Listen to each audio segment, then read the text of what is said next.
ಅಪ್ಪ ಎಂಬುದು ಆಕಾರವಲ್ಲ, ಅದು ಎಲ್ಲವನ್ನು ಒಳಗೊಂಡ ಆಕಾಶ.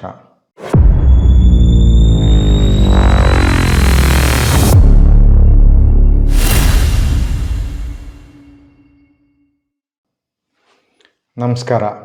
64 ಚಾನಲ್ಗೆ ಸ್ವಾಗತ. ನಾನು ಚಂದನ್. ನಿನ್ನೆ ಅಪ್ಪಂದಿರ ದಿನಾಚರಣೆ.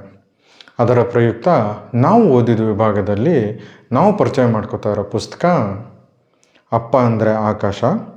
ಲೇಖಕರು AR ಮಣಿಕಾಂತ್. ಪ್ರಕಾಶಕರು ನಿಲಿಮಾ ಪ್ರಕಾಶನ. ಪುಟಗಳು 176. ಬೆಲೆ ₹130.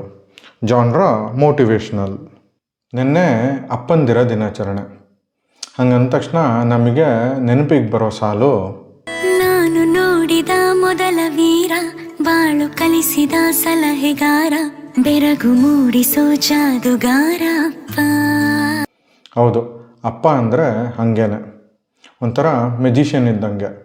ಸಣ್ಣ ವಯಸ್ಸಲ್ಲಿರ್ಬೇಕಾದ್ರೆ ಅರೆ ಅಪ್ಪಂಗೆ ಇಷ್ಟೊಂದು ವಿಷಯ ಹೆಂಗೆ ಗೊತ್ತು ಅಂತ ಸುಮಾರು ಸಲ ಯೋಚನೆ ಮಾಡಿದ್ದು ಉಂಟು. ಅಮ್ಮ ಪ್ರೀತಿ ತೋರಿಸಿ ನಮ್ಮ ತಪ್ಪುಗಳನ್ನು ಮುಚ್ಚಾಕೋಕ್ಕೆ ಟ್ರೈ ಮಾಡಿದ್ರೆ ಅಪ್ಪ 4 ಕೊಟ್ಟು ತಪ್ಪನ್ನ ತಿತ್ತಾಯಿದ್ರು. ದೊಡ್ಡವರಾದಮೇಲೆ ಅಪ್ಪನ ಥರ ಆಗಬೇಕು ಅನ್ನೋದು ಆಲ್ಮೋಸ್ಟ್ ಎಲ್ಲ ಮಕ್ಕಳ ಕನಸು. ಅದರಲ್ಲೂ ಹೆಣ್ಮಕ್ಳಿಗಂತೂ ಅಪ್ಪ ಅಂದರೆ ಒಂಚೂರು ಎಕ್ಸ್ಟ್ರಾ ಸ್ಪೆಷಲ್ ಪ್ರೀತಿನೇ ಇರುತ್ತೆ. ಇನ್ನು ಈ ಪುಸ್ತಕಕ್ಕೆ ಬಂದರೆ ಇದರಲ್ಲಿ 30 ಸಣ್ಣ ಕಥೆಗಳಿವೆ. ಎಲ್ಲ ಸಕ್ಸಸ್ ಸ್ಟೋರೀಸೇ. ತಮ್ಮ ದೌರ್ಬಲ್ಯಗಳನ್ನು ಮೆಟ್ಟಿ ಜೀವನದಲ್ಲಿ ಗೆದ್ದ ಲೆಸ್ ನೋನ್ ಜನರ ಕಥೆಗಳು. ಎಲ್ಲ ಕಥೆಗಳು ತುಂಬ ಸ್ಫೂರ್ತಿದಾಯಕವಾಗಿವೆ. ಈ ಕಥೆಗಳನ್ನ ನೀವು ಹಲವಾರು ಪೇಪರು ಇಲ್ಲ ಮ್ಯಾಗ್ಝಿನಲ್ಲಿ ಓದಿರ್ತೀರ.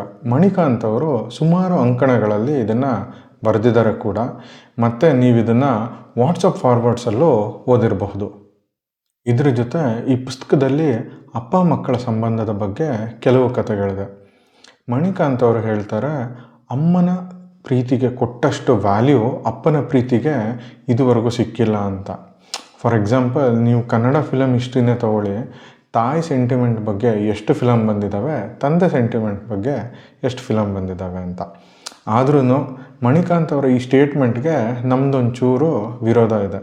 ಯಾಕೆಂದರೆ it depends on personal relationship. ಅಪ್ಪ ಮಕ್ಕಳ ಸಂಬಂಧ ಹೇಗಿದೆ ಅಂತ ಅದರ ಮೇಲೆ ಡಿಪೆಂಡ್ ಆಗುತ್ತೆ.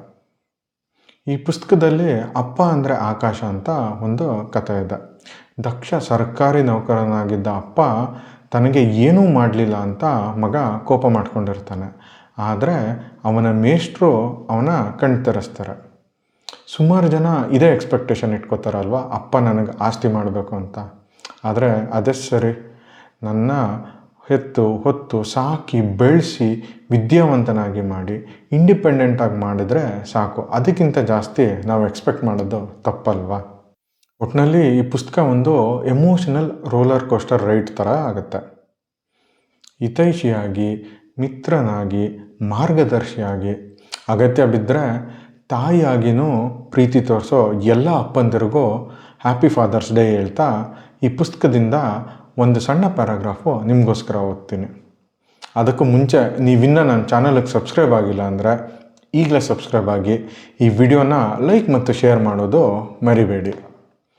ನನಗೆ 4 ವರ್ಷ ಇದ್ದಾಗ ಅರೆ ಅಪ್ಪನಿಗೆ ಎಷ್ಟೊಂದು ವಿಷಯ ಗೊತ್ತಲ್ವಾ ಅನ್ನಿಸ್ತು. 10ನೇ ವರ್ಷಕ್ಕೆ ಕಾಲಿಟ್ಟಾಗ ಅಪ್ಪ ಒಂಥರ ಸಿಡುಕ್ನಂತೆ ಕಂಡ. 16ನೇ ವಯಸ್ಸಿಗೆ ಬಂದಾಗಂತೂ ಅಪ್ಪನನ್ನು ಮೆಚ್ಚಲು ಆಗಲೇ ಇಲ್ಲ. 19ನೇ ವರ್ಷದಲ್ಲಿ ನನಗೂ ಅಪ್ಪನಿಗೂ ಸಣ್ಣ ಜಗಳ ಆಯಿತು. 21ಕ್ಕೆ ಬಂದ ಅಪ್ಪ ವಿಪರೀತ ಬಿಗಿಯಾದವನಂತೆ, ತೀರಾ ಹೊರಟನಂತೆ ಕಂಡ. 25ನೇ ವಯಸ್ಸಿನಲ್ಲಿ ಅಂದ್ಕೊಂಡೆ ಅಪ್ಪನಿಗೆ ಗೊತ್ತಿರೋ ಅಷ್ಟೇ ನನಗೂ ಗೊತ್ತಿದೆ. 35ನೇ ವರ್ಷದಲ್ಲಿ ನನ್ನ ಮಗಳ ರಂಪ ಕಂಡು ತಲೆ ಚಿಟ್ಟಿಡಿತು. 39ರಲ್ಲಿದ್ದಾಗ ಮಕ್ಕಳಿಗೆ ಶಿಸ್ತಿನ ಪಾಠ ಹೇಳಿಕೊಟ್ಟೆ. ಅಪ್ಪ ನೆನಪಾದ. 42ನೇ ವಯಸ್ಸಿನಲ್ಲಿ ಅನಿಸಿದ್ದು ಅಪ್ಪನಂತೆಯೇ ಬಿಗಿಯಾಗದೆ ಹೋದರೆ ಮಕ್ಕಳ ಬಗ್ಗೆ ಅಲ್ಲ. 45ರ ವಯಸ್ಸಿನಲ್ಲಿ ನನ್ನನ್ನು ಸಾಕಲು ಅಪ್ಪನಿಗೆ ಎಷ್ಟೊಂದು ಕಷ್ಟ ಆಯಿತು ಅಂದ್ಕೊಂಡೆ. 50ರಲ್ಲಿದ್ದಾಗ ಅನ್ನಿಸಿತು 2 ಮಕ್ಕಳನ್ನು ಸಾಕೋದೇ ಕಷ್ಟ, ಅಪ್ಪ 4 ಮಕ್ಕಳನ್ನು ಹೇಗೆ ಸಾಕಿದ. 58ನೇ ವಯಸ್ಸಿನಲ್ಲಿ ಮಕ್ಕಳು ನನ್ನನ್ನು ಹೀನಾಯವಾಗಿ ನಿಂದಿಸಿದ್ದರು. ಅಳು ಬಂತು ನನಗೆ. ಕಡೆಗೂ ಹಳೆಯದೆಲ್ಲ ನೆನಪಾಗಿ ಗೋಡೆಯ ಮೇಲಿನ ಚಿತ್ರವಾಗಿದ್ದ ಫೋಟೋ ಮುಂದೆ ನಿಂತು ಅಪ್ಪ ಯು ಆರ್ ಗ್ರೇಟ್ ಅಂದಾಗ ನನಗೆ 60 ತುಂಬಿತ್ತು. ಅಪ್ಪನ ಮಹತ್ವ ತಿಳಿಯಲು 54 ವರ್ಷ ಬೇಕಾಯಿತು. ಇನ್ ಕೇಸ್ ಆಲ್ರೆಡಿ ನೀವು ಈ ಪುಸ್ತಕನ ಓದಿದರೆ ನಿಮ್ಮ ಅನಿಸಿಕೆನ ಕಮೆಂಟ್ ಮೂಲಕ ತಿಳಿಸೋದು ಮರಿಬೇಡಿ. ವಿಡಿಯೋ ನೋಡಿದ್ದಕ್ಕಾಗಿ ಧನ್ಯವಾದಗಳು. ನಾನು ಚಂದನ್, ಸೈನಿಂಗ್ ಆಫ್.